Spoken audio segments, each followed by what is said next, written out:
Thanks for having me back. We want to talk about some of the add-ins that CAD Microsystems has developed. So we have developed under a CAD brand about 50 add-ins and what we call utilities, which you could think very closely about what Michael's just talking about as the macros. I'm not going through all 50, don't worry. But beyond that, we also, our development team works on applications for Autodesk directly too, which you might have played with. Those are the BIM interoperability tools. But with that, there's 3 tools specifically that we have that I want to talk about, that I want to demonstrate. Kind of different ranges, they do different things, but I think probably Mike would agree with this. Me personally, I'm not a developer, I'm a hardcode copy paster. But the reason I kind of got to this point was there was something that the software didn't do exactly that I really wanted it to do. So it wasn't coming from the approach of a programmer, it was coming from the approach of finding a solution or finding an opportunity with it. And that's what's driven a lot of our application development, especially for our add-ins. So first and foremost, this takes about 5 seconds to demonstrate, but I'll take a little longer than that. We've got a tool that we call FilterPlus. I'm going to grab all my stuff here in this amazing design. You know, this is one of my favorite tools, by the way. This is a one we're big fans of. This is the traditional filter dialog. You know, it's not resizable. You get the categories. It's kind of ugly. We have taken over the filter button right at the top here. So there's nothing new to click on, nothing new to install. But as soon as you click on the filter button, it goes to the other monitor, which I'll pull over. You get FilterPlus. And all this does is it takes the filter dialog and it expands on it. So you can see not only do I have category level, we go all the way down into family, into type. We even go to instance, which is just more there for reference to see the ID. It's not usually practical to select it from here. But obviously, you know, if maybe I don't want all my walls, maybe I just want the exterior walls, let's collapse all those guys. So in this case, I don't need to get every single walls. I can select from that family or type level, which is hugely beneficial right there in the filter dialog, excuse me. I feel like this is the way people want filter to work out of the box, right? Usually the question we get is, why isn't this in Revit already? Right. We don't know. We're kind of glad it's not, because now we can. I always say if Revit worked the way we wanted it to, I wouldn't have a job. Exactly. Right? Yeah, they wouldn't need any of us for that.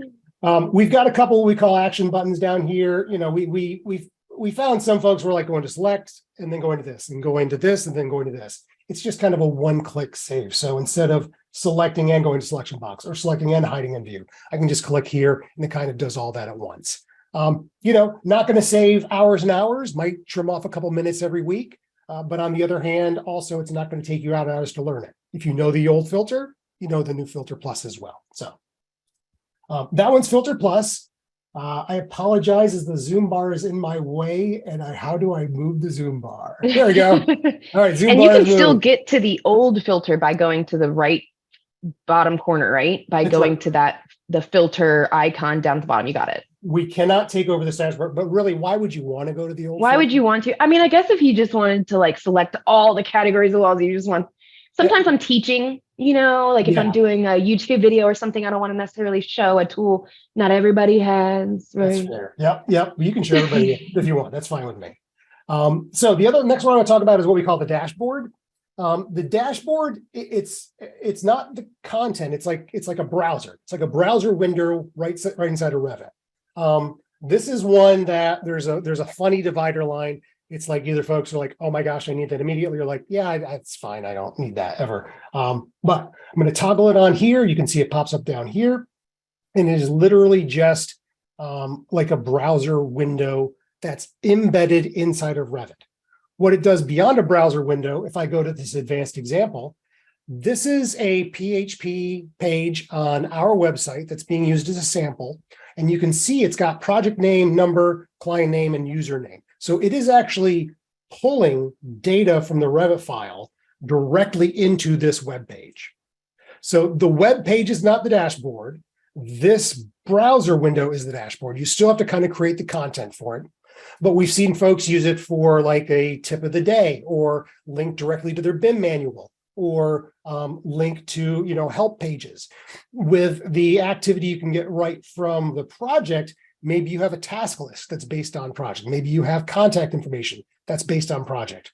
And since this can pull the project number right out of the model, all you need to go to the page can read the project number, and it can give you that task list and that other information right there immediately. So beyond that, it works just like a regular browser. We got home, we got reload, we got back, and then we got this little dialog here. This is kind of where you point it to, the page, and you can turn off the values that you don't want to send. We were talking about kind of security just before. So if you don't want to push that stuff, you want to make sure that doesn't get out, you can turn all that off. And then this is just kind of where the initial location is. Docked windows and the Revit API is a little funky. So you can kind of tell it where you want it to go on startup as well. And these settings can be pushed also from IT or from a BIM manager. So you don't have to come in and do all this manually every single time you want to set it up. So that is our dashboard. I'm going to turn that off. I can see that'd be great, as a BIM manager wanting to share information out to a whole bunch of users. Maybe we, 2023 is out, or whatever it is, right? And that's who's really got it. This is not really a tool that kind of the typical day-to-day user sees and say, oh, wow, it's been the BIM managers and kind of the leaders in that group that see it and see some value and want to kind of deploy it and implement it at that point. So I would have loved it when I was in that world before. I think that's one reason I kind of pushed for it. It's kind of my baby at this point. So don't call my baby ugly. The final added I want to kind of talk about, and I am tearing through my time here. WarningsPlus. So if you follow along from FilterPlus, we have now also created WarningsPlus. The old warnings dialog box, which I can't get to anymore because I have WarningsPlus installed, is just kind of old and kind of clunky and not conducive to helping you actually fixing warnings. Getting rid of the warnings is so impossible. Yeah. So caveat, we don't help fix the warnings. We make it easier for you to find the warnings that you need to fix. That's kind of our tagline here. So again, we took over the actual warnings button. So there's nothing new for users to learn. And here's WarningsPlus. Way sexier. We got these little icons. It's all resizable. We got big, nice buttons down here. But the big thing it does, it helps cut through the white noise of the warnings. This model is so amazing. There's only 5 warnings. I should probably add more warnings to it for the demos, but you can see the functionality based just with these 5 warnings here. Maybe today, all I'm working on is the roof. So I'm going to filter down to just the roof warnings. Go back and clear that. Maybe I need to work on just the walls today. So I'm going to change my category and filter my category down to just the walls and filter only those there as well. Clear that out. So it can organize them, it can group them, it can filter them. And again, there's some warnings that I'm going to work on today, and it might be tricky for me to find them in that obnoxious warnings dialog box. A couple other things it does here. We've got this ignore button. So it doesn't delete the warning. It doesn't fix the warning, but not all warnings are created equal. There are some warnings I will never, ever care about, type mark duplicate value. I don't care. It's not going to impact the integrity of my model. So we've got an ignore button, and this gives you the option to basically hide that warning in your dialog box. And it expands to the functionality so you can hide just for me. I can hide just for me on all my projects. Or if it's a workshare model, I can hide this on the model for everybody as well. So I'm going to hide this just for me. You can see it's gone away. If I need to get it back, we've got the ignored warnings up here. It tells me how many there are. I can just click on that. I can unignore it, and I can show ignored. Again, it doesn't delete it, doesn't fix it, but it clears out all that extra warning mess that I just don't care about and I'm not going to worry about. Excuse me. A couple other things that it does that we're pretty happy with. We've got an export. Traditional warnings has an export too. This is what you get when you export warnings from Revit directly. It's an HTML document. It's not organized well. It's kind of weird, especially if you've got hundreds or thousands of warnings there. We go to Excel. So this is the warning report that you can export to Excel. It's got it grouped by the warnings that you see in the WarningsPlus dialog. We've got, category, family, more importantly, element ID. They are all their own unique columns. so I can get my own data out there and make it easier to hunt that all down. The last piece I like to show what it does is, if you remember in warnings, there's a show button. So you can click on the warning and it's supposed to zoom you into where it is and highlight. Sometimes there's just too much stuff to see and it doesn't actually select the element. So we have select and show. And so instead of just zooming into that spot, it actually selects that element as well that I've got highlighted here. So in case I do need to start panning and moving, in case I do need to do anything with it, that element is already selected and I can start kind of messing around with it there. So there you go. Those are the 3 tools I wanted to talk about. Very cool. I went fast.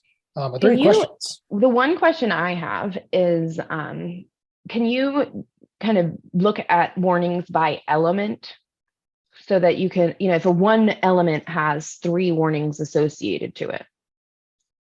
So not with WarningsPlus. We actually have another utility that will filter a view and only show you elements with warnings, which might be close to what you're asking there. But yeah, that is not a WarningsPlus. That might be something we could add for the whatever we're on at this point, though.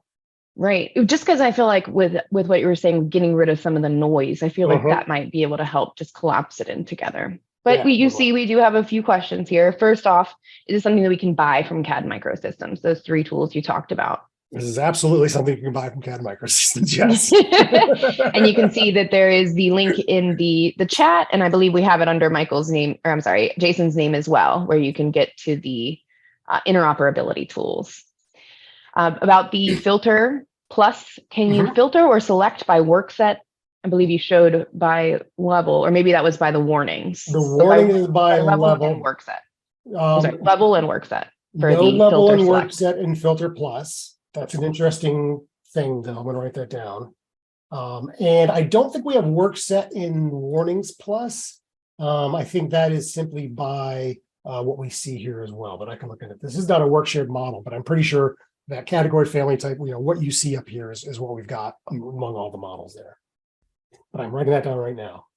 And then I'm guessing they're talking about the warnings. Can you select filter system elements by system type name, or maybe that's by the FilterPlus? Can you select/filter system elements by system type or system name?